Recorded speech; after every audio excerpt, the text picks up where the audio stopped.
इस वीडियो में प्यारे साथियों क्लास 10th बायो चैप्टर 6 जिसका नाम है प्यारे साथियों जनन। आप लोग के कहने पर मैं प्यारे साथियों अति लघु उत्तरीय प्रश्न लेके आए थे और फिर आप लोग काफ़ी ज़्यादा कमेंट किए कि सर लघु उत्तरीय प्रश्न भी बना दीजिए। तो चलिए लेके आ गए प्यारे साथियों संपूर्ण 1 से 14 तक आपको बताएंगे, वो भी सरल शब्दों में। तो चलिए प्यारे साथियों शुरू करते हैं। फर्स्ट क्वेश्चन में प्यारे साथियों अलैंगिक जनन की मुख्य विशेषता क्या है। आपको बताया था मेरे प्यारे साथियों कि जनन के दो प्रकार होता है, एक लैंगिक और एक अलैंगिक। तो इसका अलैंगिक जनन के मुख्य विशेषता के बारे में बताना है। तो चलिए फर्स्ट का मेरे प्यारे साथियों लघु उत्तरीय प्रश्न देखिए जनन, ठीक है। आंसर लिखेंगे प्यारे साथियों अलैंगिक जनन की मूल विशेषताएं। एक नंबर में लिखिएगा एक ही जनक भाग लेता है, ठीक है। एक ही जनक मेरे प्यारे साथियों भाग लेता है, यानी अलैंगिक में क्या होता है ना कि एक ही कोई भाग लेता है, जैसे मेल फीमेल इसमें नहीं होता है।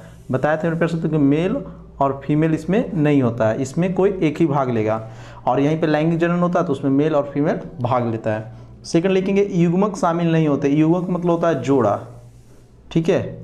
तो युग्मक शामिल नहीं होते मतलब जोड़ा में इसका शामिल नहीं होता है। थर्ड में लिखा है मेरे प्यारे साथियों प्रजनन प्रक्रिया कम समय की अवधि में होती है, यानी इसमें मेरे प्यारे साथियों अलैंगिक जनन जो कम समय में, जैसे मान लें मेरे प्यारे साथियों एक बच्चा का जन्म लेने में लगता है 9 महीना, तो वो किस में हो जाएगा, वो लैंगिक में। अलैंगिक में क्या होगा ना कि कम ही समय की अवधि लगेगा। कोई भी अगर प्रजनन होना है तो बहुत कम समय लगेगा, तो वो कौन सा विधि होता है, अलैंगिक विधि, ठीक है प्यारे साथियों। आशा करते हैं आपको फर्स्ट क्वेश्चन काफ़ी सिंपल था और आप लोग समझ भी गए होंगे। सेकंड देखिए प्यारे साथियों है कि द्विखंडन एवं बहुखंडन में विभेद करें। विभेद का मतलब ये होता है अंतर करना, ठीक है।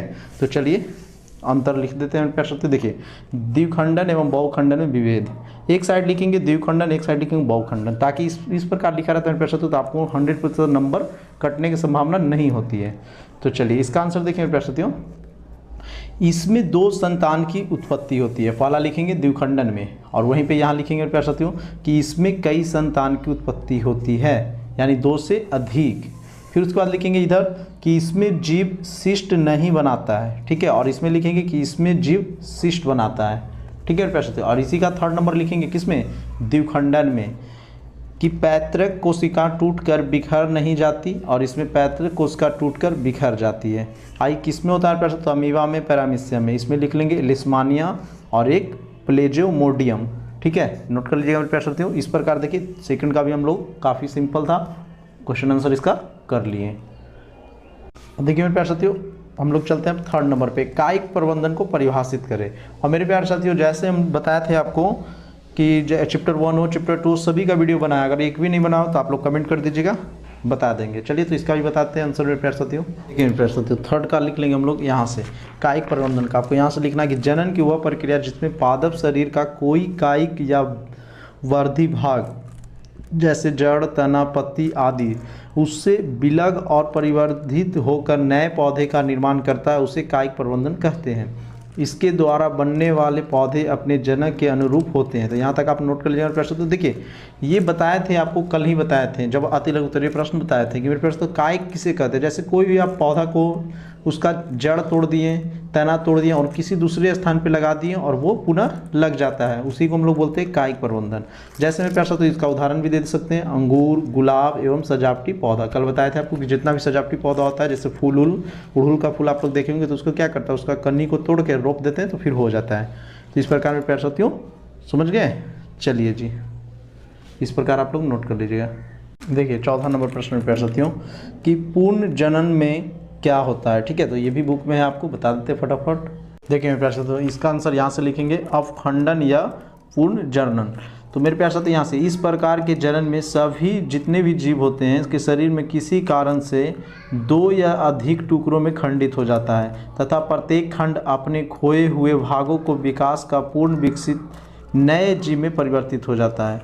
और उसके बाद मेरे प्यार साथियों यहाँ से थोड़ा सा लिख सकते हैं आप लोग यहाँ से कि और समांतर जीव यापन करता है, ठीक है। और ये सब लिख लीजिएगा हाइड्रा, प्लेनिया नामक किस्म, ठीक है। यहाँ तक मेरे प्यार साथियों आप लोग लिख ही लीजिएगा। चलिए हाई नंबर क्वेश्चन देखिए प्यार साथियों बीजाणु जनन से जीवों को क्या लाभ होता है, ठीक है। तो देखिए इसको हम लोग लिख लिए हैं, आपको सिंपल में बता देते हैं। देखिए प्यार साथियों चूँकि बीजाणु मोटी दीवारों से बने होते हैं इसीलिए कठोर परिस्थितियों को आसानी से झेल सकते हैं, ठीक है प्यार साथियों।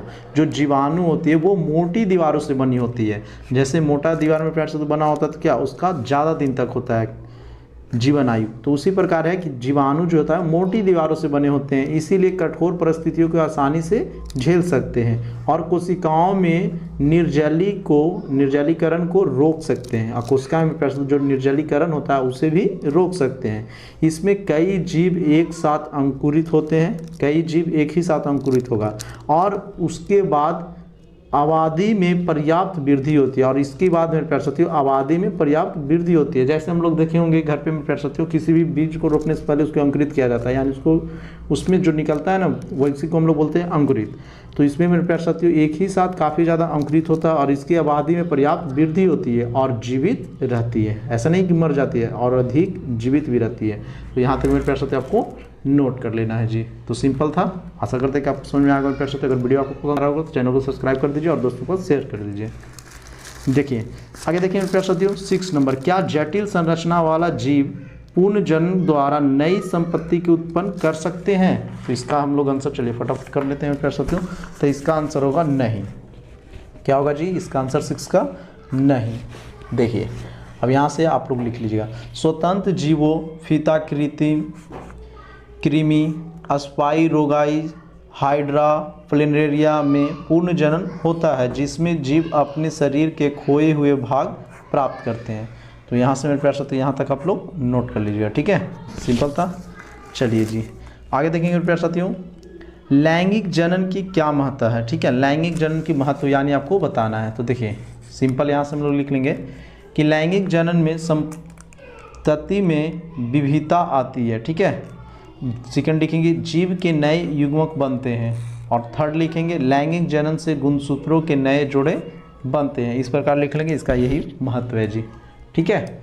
चलिए फटाफट आप लोग नोट कर लीजिए मेरे साथियों, और एक से 2 बार आप लोग पढ़ लीजिएगा, आपको याद हो जाएगा। 8 नंबर देखिए, एक पारूपी पुष्प के सहायक अंग और आवश्यक अंग में क्या विभिन्नता है? दोनों आपको बताना है, सहायक अंग और मेरे प्यारे साथियों आवश्यक अंग। तो देखिए यहाँ पे 8 नंबर, सहायक अंग फूल के आकर्षण के साथ आवश्यक अंगों की रक्षा करते हैं तथा आवश्यक अंग जनन का कार्य करते हैं। अब आपके मन में सवाल होगा कि सर सहायक अंग किसे कहेंगे? तो देखिए ये होगा वाह हलपुंज एगो हलपुंज, और सेकेंड में प्रश्न आवश्यक अंग क्या है जी? तो ये है पुमंग और जायांग, ठीक है, पुमंग और जायांग। नोट कर लीजिएगा प्यारे साथियों, ये जरूरी है, मोस्ट इंपॉर्टेंट है, क्योंकि ऑब्जेक्टिव में आपसे पूछ सकता है कि पुष्प के सहायक अंग कौन सा है या आवश्यक अंग कौन सा है जी। चलिए 9 नंबर प्रश्न देखेंगे प्यारे साथियों, स्वपरागन और परपरागन में क्या अंतर है? ये VVI क्वेश्चन है, ये पूछता है और बिहार बोर्ड के द्वारा कई बार पूछा गया है। तो मेरे प्यारे साथियों इसका हम स्क्रीनशॉट लगा देते हैं, आप लोग वहाँ से नोट कर लीजिएगा, ठीक है। सिंपल है, मतलब ज़्यादा नहीं, आपको 3 ही लिखना है, जो आपको छोटा छोटा लगे वो आप लोग लिख लीजिएगा जी। तो चलिए आपको स्क्रीन पे दिख रहा होगा मेरे प्यारे साथियों। 10 नंबर देखिए, अलैंगिक जनन की तुलना में लैंगिक जनन का क्या लाभ होता है? तो बताया था कि लैंगिक जनन में 2 युग्मक होते हैं और इसमें तो एक ही रहता है। तो इसको आपको सिंपल यही लिखना है, जो आंसर इसका 7 में लिखे। देखिए लैंगिक जनन के महत्व, इसमें भी आपको लैंगिक जनन का बताना है। तो जो 7 का आंसर है प्यारे साथियों वही सेम टू सेम हो जाएगा। नोट कर लीजिएगा आप लोग तीनों, ठीक है, क्योंकि सब सिर्फ लैंगिक से अलैंगिक के लैंगिक का आपका महत्व बताना है, तो तीनों लिख लिए हैं। चलिए आगे देखिए प्रश्न, तो 11 नंबर प्रश्न, बीज पत्र का क्या काम है? तो चलिए इसको भी लिख दिए हैं, आप लोग देखिए नोट कर लीजिएगा मेरे साथियों। चलिए जी 11 का आंसर, अंकुरन के बाद एक डाइकॉट पौधे के 2 बीज पत्र उसके पहले पत्ते के रूप में उभर आते हैं, ठीक है। जैसे देखिए पौधों का पोषण, एक में इसका फायदा लिखिएगा, पौधों का रक्षा प्रदान करना और तना नए पत्तियों का जन्म करना, ठीक है, ये तीनों लिख लीजिएगा मेरे साथियों। चलिए जी देखिए, पुरस्थ ग्रंथि के कार्यों का उल्लेख करें, ठीक है, पुरस्थ ग्रंथि के कार्यों का उल्लेख करना है। तो ये भी सिंपल है, आपको इसको भी लिख लिया मेरे प्यारे साथियों। चलिए जी, तो इसका भी आंसर यहाँ से आप लोग नोट कर लीजिएगा। देखिए 12 का, यह ग्रंथियाँ एक प्रकार के स्राव करती है। कोई क्या स्राव करती है? जो शुक्राणुओं को पोषण प्रदान करता है, ठीक है। इन्हें पोस्टे, देखिए इस प्रकार है, प्रोस्टेट लिख लीजिएगा, ठीक है, प्रोस्टेट ग्रंथि भी कहा जाता है, यानी इसका दूसरा नाम होगा मेरे साथियों प्रोस्टेट ग्रंथि भी कहा जाता है। पुरस्थ ग्रंथि की मांसपेशियां वीर्य को स्खलन है, ठीक है, स्खलन के दौरान मूत्र मार्ग में धकेलने में मदद करती है, ठीक है, मूत्र मार्ग में मेरे प्यारे साथियों धकेलने में मदद करती है। इसकी संख्या कितना होता है जी, ठीक है, इसकी संख्या मेरे प्यारे साथियों कितना होता है, तो 30 से 50 के बीच में इसकी संख्या होती है। कौन सा ग्रंथि का, तो पोस्ट्रेट ग्रंथि का। पोस्ट्रेट ग्रंथि का ही दूसरा नाम यानी पुरस्थ ग्रंथि का दूसरा ही नाम क्या है, प्रोस्टेट ग्रंथि। तो इसकी मेरे प्यारे साथियों संख्या होती है। और इसका आकार कैसा होता है, तो आकार ऑब्जेक्टिव में देखिएगा, पूछ सकता है मेरे प्यारे साथियों, शाहबलूत, ठीक है, शाहबलूत के आकार का होता है।